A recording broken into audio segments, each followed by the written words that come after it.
Ben, how does it feel to have 2 games under your belt now, at least heading into the opening weekend?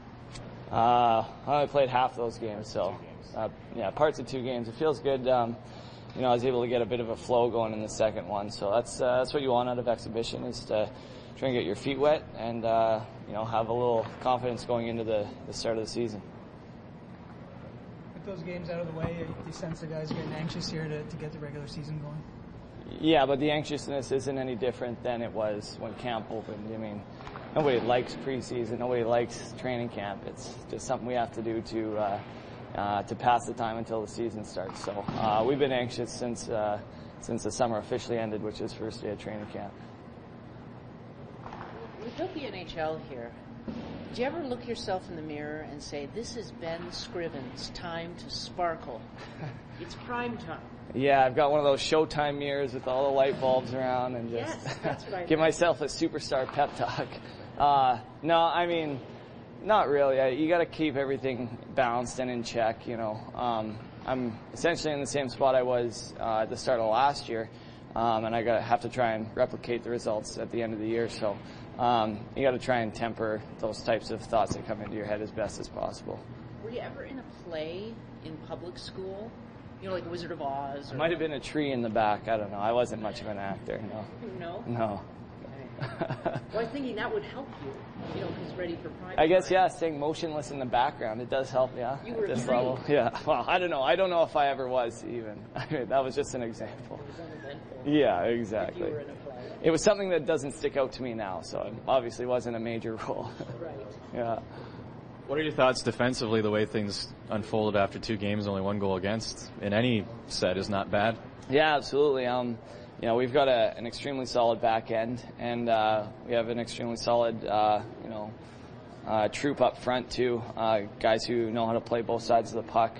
Our young guys are especially impressive with how good they are in our own zone. I know Dallas had them out at the end of the games there, and a couple close ones. Closing out. Empty net at the other end, and he sticks the young guys out, so that has to be a confidence booster for those guys and for the older guys on the team who are watching to see how these guys respond. It was great to see them come through with it. Not that you don't interact with the forwards, but new faces on the blue line. Is there a period of figuring each other out, or is it just everyone's at the pro level? It's not as hard as we think. I guess for me it's not as difficult. Because my calls and my goalie plays are fairly uniform. There's not a whole lot of improv in terms of where they're going.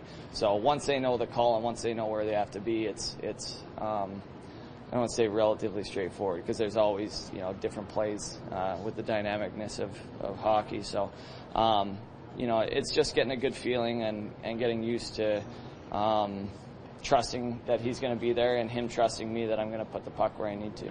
How vocal are you on the ice? Probably too vocal. I don't know.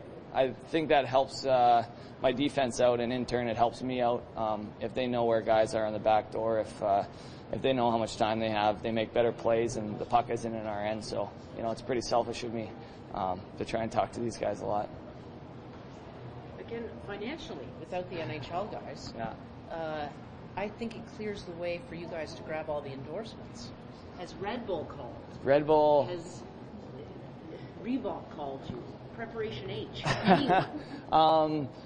You know what? Nothing's really jumping out at me. I'm gonna have to get with Ziggy here. He seems to have all the health food endorsements, so I've got to maybe get on his business plan and start promoting myself a little better. Although I've got to be a vegan, and I don't think I'm up for that. No, you gotta get your agent on that though. Yeah, I don't know.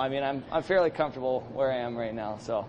I won't endorse something I'm not prepared to use in my day-to-day life, so it'll have to be the right, if chocolate milk is coming, I'm probably going to seriously consider that. Get the word out. Yeah, chocolate milk. Happen. Yeah, absolutely.